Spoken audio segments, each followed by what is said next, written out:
Over the last few months, I've been hearing a lot of buzz about a film which comes from India called RRR. And I have to admit, as someone who's not watched a film in Hindi before, that 3-hour runtime was quite intimidating. But in the same way Death Note introduced me to anime and that whole world of storytelling, RRR has made an explosive first impression to Indian filmmaking. This film was an absolute blast, and I gotta say, if you like over-the-top films, this is right up your street. RRR, which stands for Rise, Roar, Revolt, uses its time really wisely. I mean, we didn't actually get to the opening logo of the film until 40 minutes in. And that's because it broke off those 3 hours to show story, fire, and water. With the story part showing a young Indian girl getting taken away from her family by the British forces, and then the other 2 hours with fire and water showing the 2 lead characters here basically going badass. Our lead characters Beam and Ram are literally like video game characters which have been maxed out to the highest level, because I think it's been a long time since they completed the tutorial. And just before we see the film's logo on screen, we do see our 2 men combine to help save a young boy's life, and that is where the bond begins. The base of the story is nothing too original. It's probably something you've seen before in other films, where you have 2 people come together forming a friendship where one's not aware that the other is actually the person they're tracking down. But the friendship between these 2 men does work as the core of the film, as we see it evolve over time with different revelations coming into play to really test it. And the 2 men in question are actually based off 2 real-life Indian revolutionaries, but of course with this being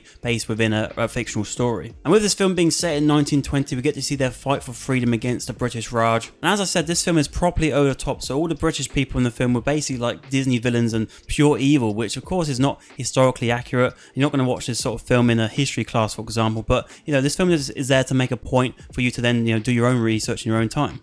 And it kind of reminds me of The Kingsman, where they'll use real life events and real life people like Rasputin to tell their own story. And just while we're on the British characters, I've got to say the acting was not very good at all, and it did kind of remind me a little bit of like the sort of thing you see in an advert. And if you go through the whole film, there are definitely multiple areas which could use improvement, such as the CGI or the script, for example, but a lot of that you can just overlook because of how good and how mightily entertaining the film is. And as I talked about previously with the introduction being cut up, the whole film sort of has that feel of like you're watching some episodes of the series and it just flies by, because there's just so much to offer here. You really do get your bang for your buck with this film. Like, you have scenes involving an emotional backstory, you have musical numbers, and of course the action, which is just so bonkers and so wacky and hilarious. It's so funny sometimes as well, and it's like you got animals involved, you got people on people's shoulders, it's just, there's things flying all over the place, and it's certainly memorable. Like, I don't think I'm ever gonna forget some of these action scenes, and it's, with action, it's universal. You don't need to know the language for action. And I think that's one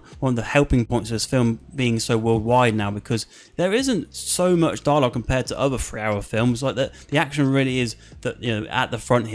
And with it being set in India, you have things which you'll never see in an American film or UK film, which made it all the more original. And I've got to say, some scenes I'm like, I kind of want to see the behind the scenes for it as well, because they looked physically challenging, and they really did put a lot of their creative love into this film, but also so much time and effort, I think, as well. And I gotta give props to the music, because I really thought that was epic and really helped elevate the action scenes. And I also gotta say the colour palette for the film, it was so colourful, it was so refreshing as well to see that sort of colour bounce off the screen. As you can see, I'm gushing over this film, but that's because I had such a fun time, and forget the technicalities, this was just a bloody good time. There were also some relationships in the film which didn't really get fleshed out enough, but that didn't really matter because they did enough where it made you actually care for what you're actually watching on screen in terms of the action. But yeah, this was a really enjoyable film for me, but let me know in the comments below your thoughts on it, and if you haven't seen it, do you think you're going to watch it? And if you want something else to watch right now, on screen is a couple of ranking videos we did for our best 5 movies of the year so far, and also our worst 5 movies of the year so far.